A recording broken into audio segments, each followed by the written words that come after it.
Բարև ձեզ հարգելի դիտողներ, YouTube-յանի Մալիքի եթերում զրուցելու եմ Հայաստանի Եվրոպական կուսակցության ղեկավար Տիգրան Խզմալյանի հետ, ցանկության դեպքում կարող եք բաժանորդագրվել YouTube-յանի Մալիքին։ Բարև ձեզ, պարոն Խզմալյան։ Ողջույն, պարոն Կիրակոսյան։ Պարոն Խզմալյան, մի շարք իրադարձություններ տեղի ունեցան անցնող շաբաթում։ Մենք տեսանք Նիկոլ Փաշինյանի այցերը Եվրոպայից Դուշանբե։ Ինչպես եք մեկնաբանում։ Ես քաղաքականություն եկա, թողնելով իմ սիրած գործը, աշխատանքս, շատ ու շատ բաներ, որովհետև մեկ նպատակ ունեմ։ Իմ խորին համոզմամբ Հայաստանը կարող է գոյատևել, պահպանվել, փրկվել եւ մնալ աշխարհի երեսին քաղաքական քարտեզի վրա միայն եթե դառնա Եվրոպական միության անդամ։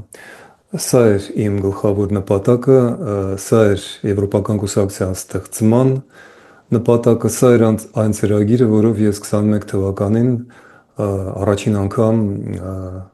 առնչվեցի Նիկոլ Փաշինյանի հետ։ Այն ամեն ինչից հետո, ինչ կատարվեց մինչև 21 թվական եւ շարունակում է աշխատել եւ փորձել իրականացնել մեր ծրագիրը, նաեւ այն ամեն ինչի ընթացքում, ինչ հետևեց հետո 23 թվի արտագաղթը, ոչ թե արտագաղթը, կներեք, հայրենազրկումը, ես պետք է ասեի։ Ուստի հիմա ես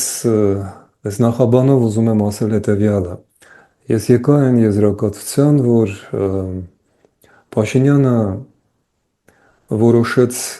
փոխարինել Հայաստանի եվրոինտեգրումը, որին մենք շատ մոտ բերեցինք մեր երկիրը, օրենք ընդունելով, ստորագրավակ կազմակերպելով, եւ նա այդ ամենը պատրաստ է փոխանակել իր վերընտրության երաշխիքներով, որ տալիս են նրան Պուտինը, Ալիևը եւ Էրդողանը։ Սա է այն գլխավոր քաղաքական եզրակացությունը, որին մենք որպես կուսակցություն եկանք 2025 թվականի մարտից հետո, իմ կարծիքով այդ գործարքը տեղի ունեցավ մայիսի 9-10-ին իր այցի ժամանակ Մոսկվա,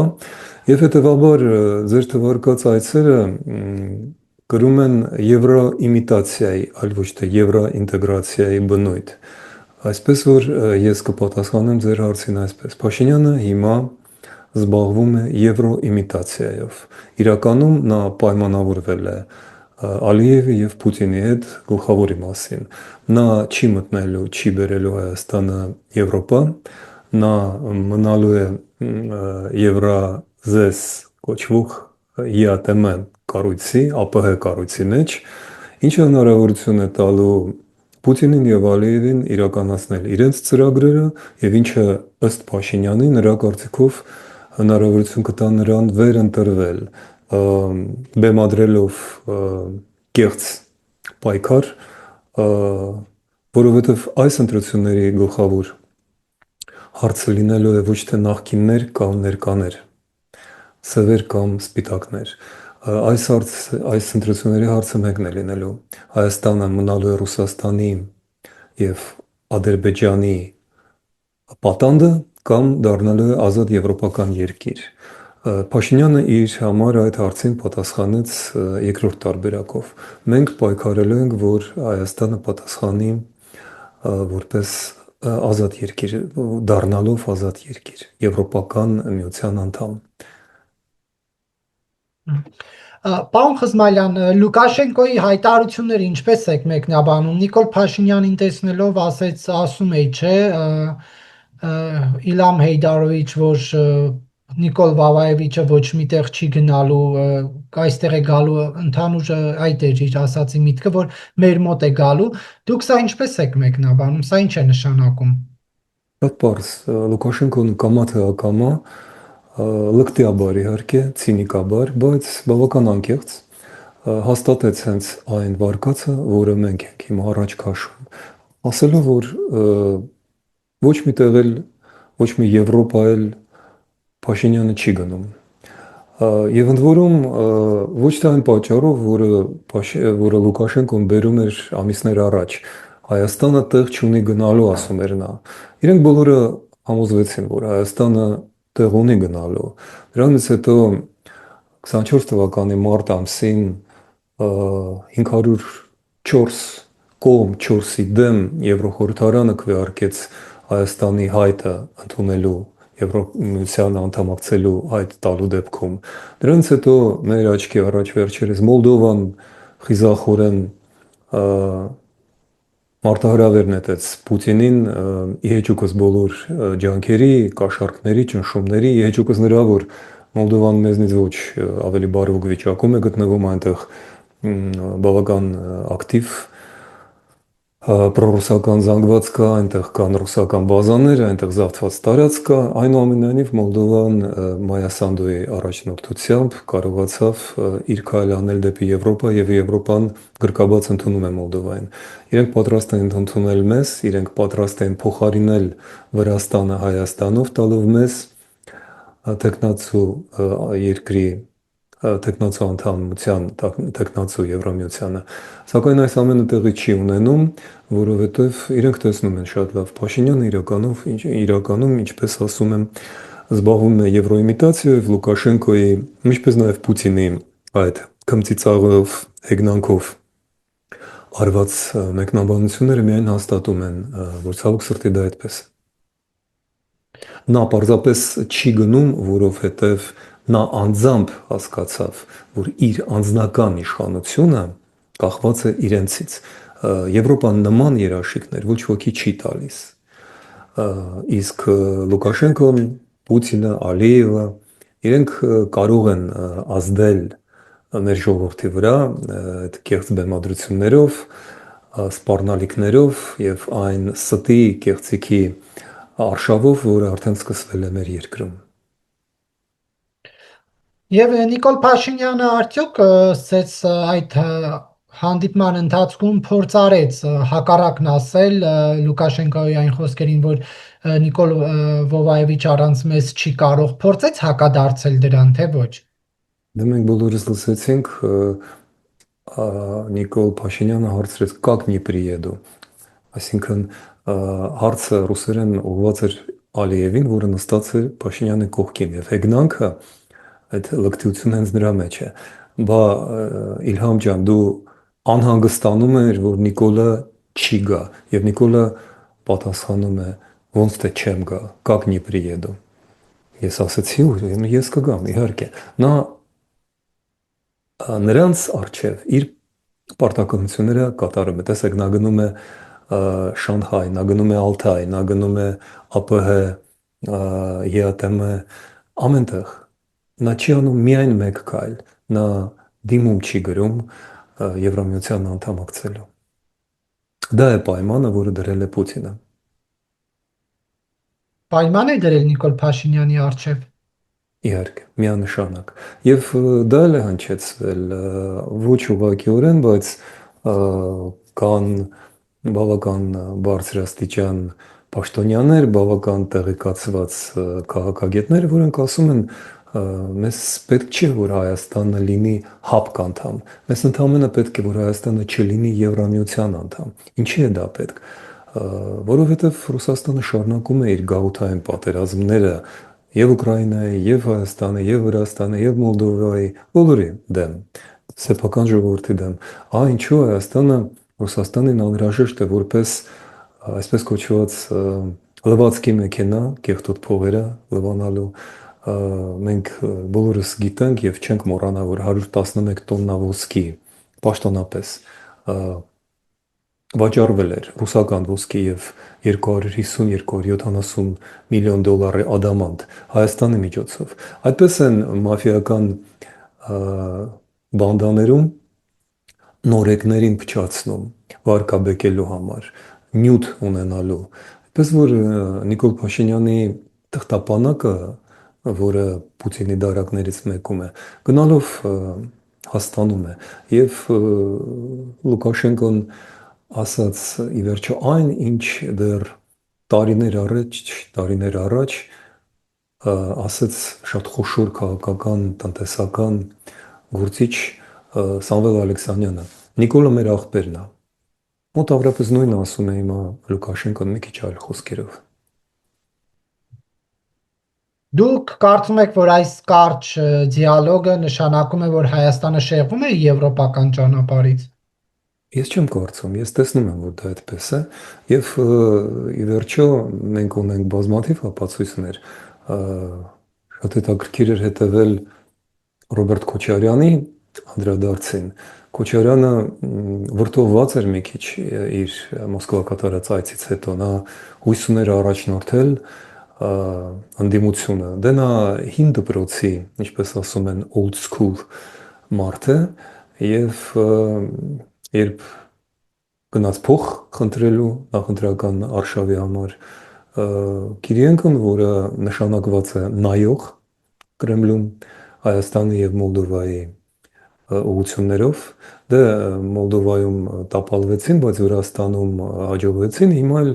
շտապում են հաջողություն ամրացնել, ամրապնդել նաև Հայաստանում։ Եվ Կիրենկոն ասաց, որ մենք ոչ մի խնդրեմ չունենք Ռոբերտ Սեդրակովիչ Նիկոլ Վավաևիչի հետ։ Եվ երբ որ Քոչարյանը սկսեց բացատրել, բայց այս մարդը Եվրամիություն է գնում, խոսում է այդ մասին, օրենք են ընդունել, իրենք մեղմ ժպիտով բացատրեցին հնաոճ Քոչարյանին, որ այդ ամենը պայմանավորված խաղ է, ոչ միտեղ էլ չի գնում։ Եվ բառացիորեն այդ խոսքերը մենք լսեցինք մի քանի օր անց Լուկաշենկոից։ Նիկոլ Վավաևիչը ոչ միտեղ չի գնում։ Պարոն Խզմալյան, պարզապես դուք Քոչարյան Կիրիենկո ենթադրյալ հանդիպումից հետո Կիրիենկոյի հետ եք խոսել, թե Քոչարյանի, որ հիմա պատմում եք։ Մենք փաստաթղթերից գիտենք, որ Քոչարյանը հանդիպել է Կիրիենկոյի հետ, դա հրապարակված է։ Հրապարակված է նաև պաշտոնական հայտարարություն, որ Քոչարյանը հանդիպել է Կիրիենկոյի հետ Մոսկվայում, դուք տեղյակ չեք այդ մասին։ Ես մամուլում եմ կարտացել նման լուր եւ լսել եմ Քոչարյանի հերքումը։ Դե Քոչարյանի հերքումը արժի այնքան, ինչքան արժի ցանկացած Քոչարյանի խոսքը, բայց ռուսական աղբյուրները հաստատել են, որ այո, Քոչարյանը այցելել է խնդրելով աջակցություն նախընտրական արշավում եւ որ նրան ընդունել է Կիրիենկոն։ Դա Քոչարյանը չէ դրա աղբյուրը, այնտեղ բազմաթիվ ռուսական աղբյուրներ կան եւ իրենք իմաստ իրենց համար չկա ստելու։ Քոչարյանը կարող է փորձել դա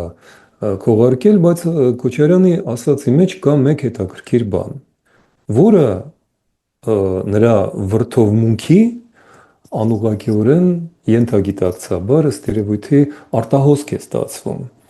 Նա ասաց, որ ոչ մի Եվրոպա էլ Փաշինյանը չի գնում, նա եվրոիմիտացիայով է զբաղվում։ Իմիտացիա բառը ասել է Քոչարյանը եւ այս առումով այս մեկ դրվագում դժվար է իր հետ չհամաձայնվել, բայց նա դա ինքը չի օրինել։ Նա հակադարձել է ռուսական իր զրուցակիցներին, միգուցե դա միայն Կիրիենկոն չէր, կային ուրիշ մարդիկ, ովքեր զբաղվում են Հայաստանով, այնտեղ մեծ շտատ ունեցող ինստիտուտներ են աշխատում։ Այնուամենայնիվ նրանք բոլորը միաձայն ասել են այն, ինչը փաստորեն Հայաստանում կրկնեց Քոչարյանը։ Դա իմիտացիա է։ Եվ մենք հիմք չունենք չհավատալու նրանց եւ Քոչարյանին, որովհետեւ դա հենց այն է, ինչ մենք վաղուց ենք ասում, մենք համոզված ենք դա ասում։ 6 ամիս, արդեն 7-րդ ամիսն է, ինչ ընդամենը երկտող չի գրվել, որ Հայաստանը ցանկություն ունի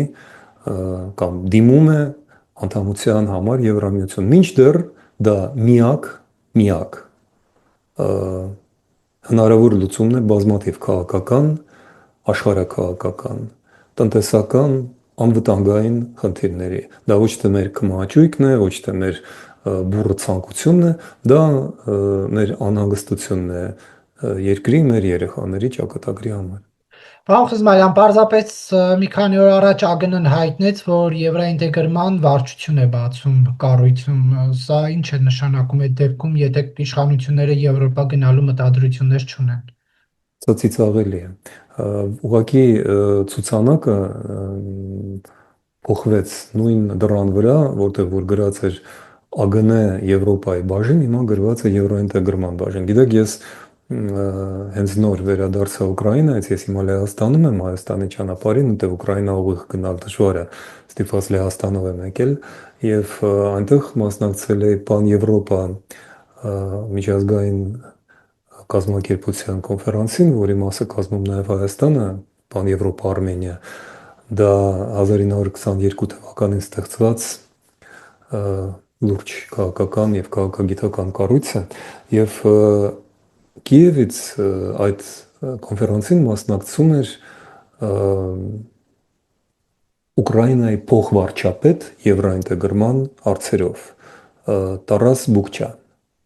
այսինքն երկիրը, որը լուրջ է վերաբերվում եվրոինտեգրման, ինչպես օրինակ Մոլդովան եւ տվյալ դեպքում Ուկրաինան, իրենք նշանակում են փոխվարչապետ, ինչու, որովհետեւ կառավարության ողջ գործունեությունը բոլոր գործառույթները պետք է ենթարկվեն եվրոինտեգրման գաղափարին, պետք է տնտեսական, կառավարման, դատաիրավական, անվտանգային, բազմաթիվ այլ ոլորտներ վերափոխվեն, բարեփոխվեն եվրոինտեգրման ոգով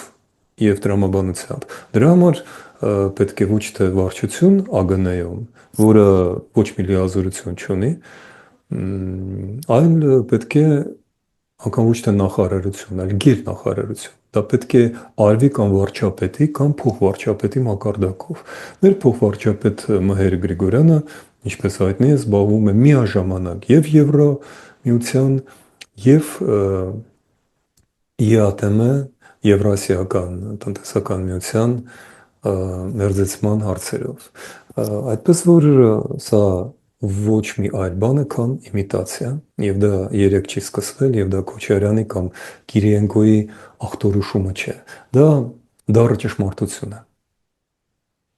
Եվ Վլադիմիր Պուտինի ու Նիկոլ Փաշինյանի տարաձայնությունները ապրանքաշրջանառության թվերի հետ կապված, Նիկոլ Փաշինյանն ասում է 4 միլիարդ, Վլադիմիր Պուտինի ակնկալիքներն ավելի շատ էին, ինչի մասին է խոսում։ Գիտեք, Հայաստանը հիմա գնում է վրացական ճանապարհով։ Մենք ունենք ուկրաինական ճանապարհը, որով չգնացինք, որովհետև մենք այդ ճանապարհը անցել ենք Ուկրաինայից 2 տարի առաջ, 20 թվականի պատերազմում։ Մենք ունենք Մոլդովայի ճանապարհը, որով չգնացինք, Մոլդովան գնաց եւ հիմա փաստորեն հաշված ամիսներ են բաժանում Մոլդովային Եվրամիության անդամ դառնալուց։ Հայաստանը Փաշինյանի ղեկավարությամբ գնում է վրացական երազանքի Իվանիշվիլիի ճանապարհով եւ հիշեցնեմ ինչպես է Իվանիշվիլին եկել իշխանության, այսինքն վերջին ոչ թե այս շաբաթվա նախագահական ընտրությունները, այլ խորհրդարանական ընտրությունները,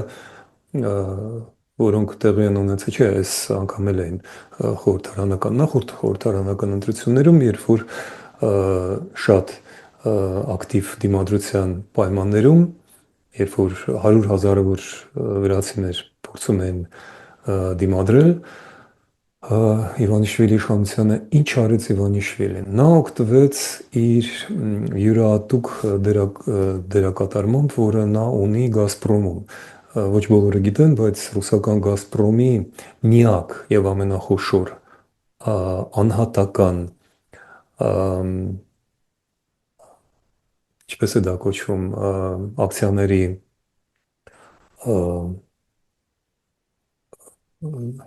սեփականատերը Բիձինա Իվանիշվիլին է եւ ընտրություններից առաջ նա խոստացավ ժողովրդին փակել նրանց բանկային ծախսերը, պարտքերը, հիպոթեկաները, դա կազմեց շուրջ $600 միլիոն։ Եթե համեմատենք արևմտյան ներդրումների, որոնք ասել են մի քանի տասնյակ միլիարդի, կես միլիարդը կամ 600 միլիոնը մեծ գումար չէր։ Այդքանը Ռուսաստանը տրամադրեց Վրաստանին եւ Իվանիշվիլին փակելով վրացիների պարտքերը բանկի առաջ, բանկերի առջև փաստորեն տվեց իր ժողովրդին պատմության մեջ ամենախոշոր ընտրակաշառքը։ Նման թիվ մոտ $400 միլիոն Ռուսաստանը պատրաստել էր Մոլդովայի ընտրությունների համար, դա էլ է պաշտոնական թիվ, դա հայտնել է Մայա Սանդուն, բայց պարտվեցին Մոլդովայում։ Եվ կարծում եմ, որ մոտավորապես այդ թվերի մասին է խոսքը նաև Հայաստանում։ Երբ որ Փաշինյանը ասում է 4 միլիարդ, իսկ Պուտինը ասում է, չէ, ավելի կլինի, ինչը նկատի ունի Պուտինը։ Ես հիշեցնեմ, որ միայն այն ոսկու արժեքը, որը վերահրավաճառվել էր Հայաստանի միջոցով, 1,2 միլիարդ դոլար էր, ու մոտ 250-270 միլիոն դոլար էլ ադամատներ։ Այսինքն 1,5 միլիարդ դոլար Հայաստանի միջոցով անցել է այդ ռուսական ոսկու ադամանդի վերավաճառքի, որը ապօրինի է, որը մաքսանենգ է արվում, քանի որ Ռուսաստանի ոսկին գտնվում է միջազգային պատժամիջոցների տակ։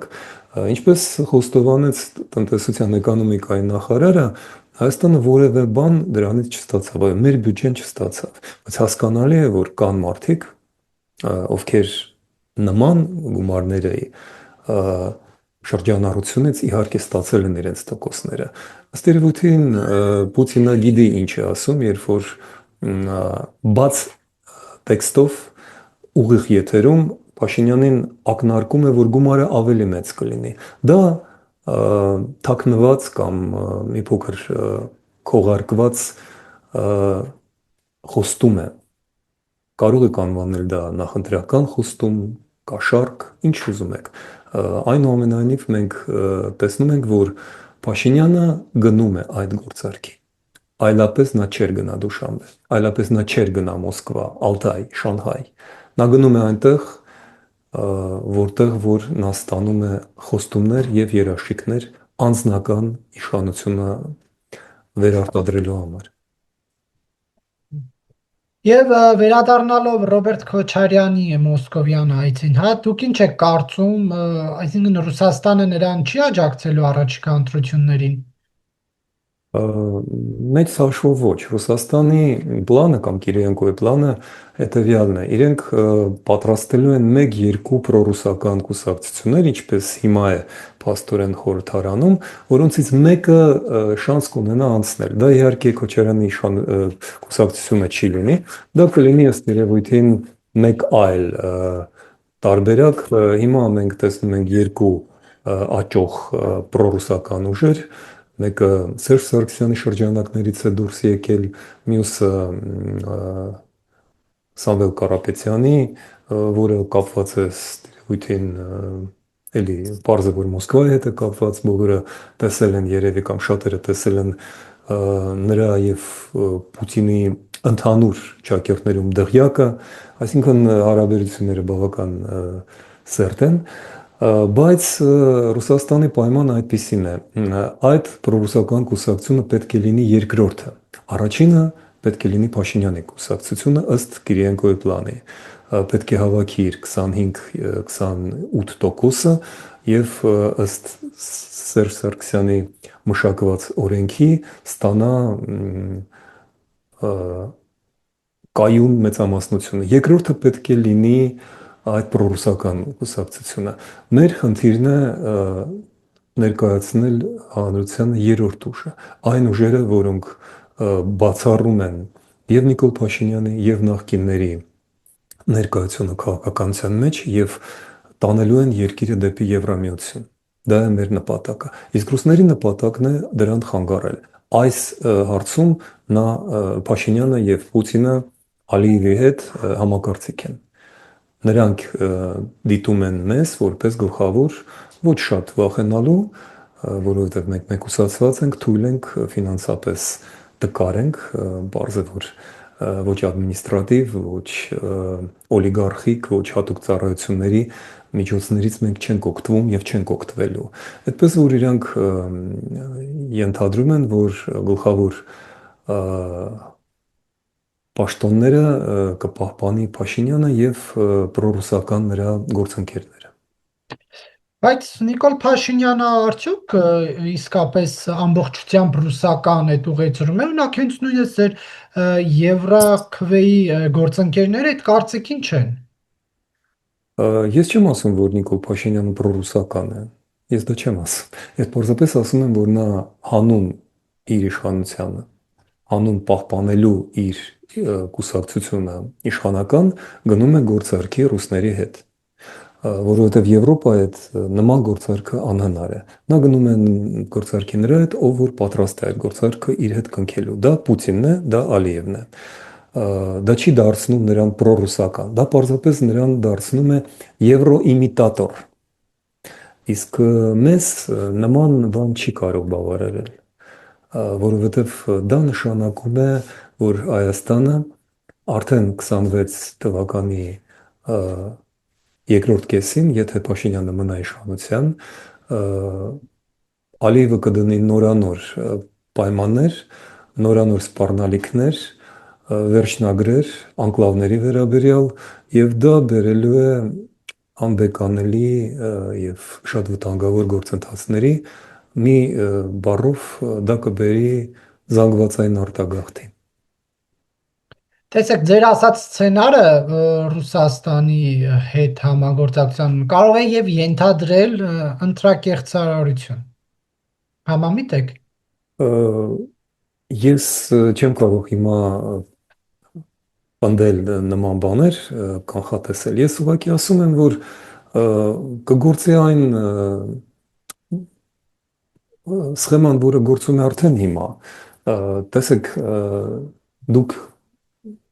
այն քիչ միջոցներից եք լրատվական, որով ես կարող եմ խոսել եւ իմ մտքերը արտահայտել։ Սա նշանակում է, որ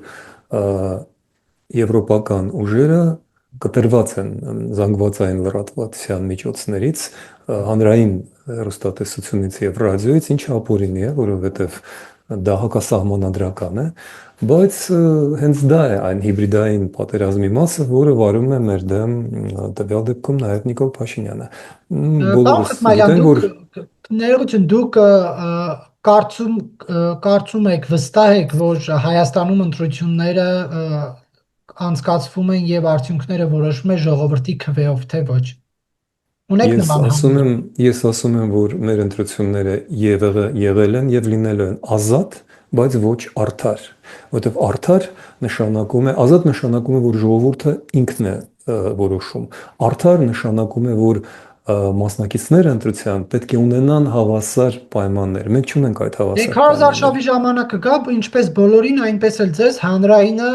հավասար եթերաժամանակ կտրամադրի։ 22 րոպե ես ունեի հանրային հեռուստատեսությամբ ժամանակ, եթե համարենք, որ մեր հակառակորդները ունեն 24 ժամ ամեն օր շաբաթը 7 օր, տարի 365-66 օր, դուք տեսնում եք, որ այստեղ չկա արդարություն, չկա հավասարություն, բայց մենք իհարկե շարունակելու ենք պայքարել։ Պարզապես եթե որոշողը ժողովուրդն է, հիմա ոչ թեկնածուն, որ երկրի աջակցությունը ուզում է, ում սրտի թեկնածուն ուզում է լինի, եթե ժողովուրդը գնալու է եւ քվեարկի, հիմա Նիկոլ Փաշինյանը ռուսների հետ լավ կլինի, լավ չլինի, դա ինչ ազդեցություն է ունենալու։ Ժողովուրդը վստահում է իր ճակատագիրը իր վերնախավին։ Եթե վերնախավը նախապես պայմանավորվում է այնպես ինչպես պայմանավորում էր 20 թվականին, 23 թվականին, ժողովուրդը հայտնվում է փակուղու առջև եւ անդունդի եզրին կամ արդեն անդունդում։ Եվ հետո ժողովուրդը ասում է, «Էս ինչ արեցիք դուք մեզ հետ, մենք ձեզ հավատացինք»։ Կես միլիոն մարդ քվեարկել էր կամ ավել Նիկոլ Փաշինյանի համար։ Հիմա բոլորս գիտենք, որ այդ թիվը կրճատվել է եւ արդյունքները ցույց են տալիս 15-17%։ Ինչ է անելու Նիկոլ Փաշինյանը, բարձրացնելու այդ 15%-ը այս ծխի, կեղտի, փոշու, ստի կեղծիքի մեջ մինչև 51%, ես չգիտեմ, բայց նա փորձելու է դա անել։ Մենք պետք է շարունակենք ասել այն, ինչին հավատում ենք, մենք պետք է լինենք անկեղծ, պետք է չվախենանք ասել ճշմարտությունը, անգամ եթե իմ գործընկերները ինձ հետ, դուք ինքներդ թվարկեցիք Եվրոքվեի մասնակիցներին, իրենք ինձ հետ համաձայն չեն։ Ես կարծում եմ, որ իրենք սխալվում են եւ ես շարունակում եմ պնդել այն, ինչ ասում եմ ձեզ։ Եվ պարոն Խզմալյան, դուք արդեն որոշել եք ինչպես եք ընտրություններին մասնակցելու։ Որպես եվրոպական կուսակցություն, եթե մեզ հաջողվի ստեղծել լուրջ դաշինք, ուրեմն դաշինքով։ Եթե չհաջողվի, կմասնակցենք որպես կուսակցություն, միգուցե մեր ընտրացուցակում լինեն այլ մարդիկ, մենք դա կորոշենք, որովհետև այն շեմը, որը դրված է կուսակցությունների առաջ բավական մեծ է եւ ֆինանսական եւ ձայների քանակով Վրաստանում օրինակ 1%-ը մեզ մոտ 4%-ը 6% կարծեմ դաշինքի համար դա լուրջ թիվ է հատկապես այն տեղեկատվական պատերազմի պայմաններում, որում մենք գտնվում ենք, բայց մենք արդեն հիմա ունենք համախոհներ եւ կարծում եմ առաջիկա ամիսներին ստեղծվելու են դաշինքներ, որքանով են դրանք լինելու լուրջ, ցույց կտա ժամանակը։ Այսինքն այս Եվրաքվեի ֆորմատը այլևս չկա, չի աշխատի այս ընտրություններին, ճիշտ եմ հասկանում։ Ես դա չեմ ասել, մեր կուսակցությունը նախաձեռնել էր Եվրաքվե, մեզ միացան երկու այլ կուսակցություններ, մի շարք հասարակական կազմակերպություններ, Եվրաքվեի գաղափարը ողջ է, կազմը կարող է փոխվել, ես չեմ բացառում, որ իմ գործընկերները փոխեն իրենց այսօրվա տեսակետները ժամանակ դեռ կա, մենք չենք փոխել մեր տեսակետը 8 արդեն 9-րդ տարի ինչ ստեղծեցինք կուսակցությունը։ Երբ որ ինձ ասում են, բա դուք Նիկոլին եք պաշտպանում, Նիկոլի դիրքերի վրա գնացեք, ոչ, Նիկոլ Փաշինյանն էր եկել որոշ ժամանակ մեր դիրքերի վրա 24 թվականին։ Մենք համոզեցինք նրան։ Հիմա ըստ երևույթի Փաշինյանի կներեք, Պուտինի եւ Ալիևի փաստարկները ավելի համոզիչ են նրա համար, քան մերը։ Որ Եվրամիություն չգնա այդ փաստարկները։ Այո, այո։ Շնորհակալություն, պարոն Խզմալյան, հարցազրույցի համար։ Շնորհակալություն։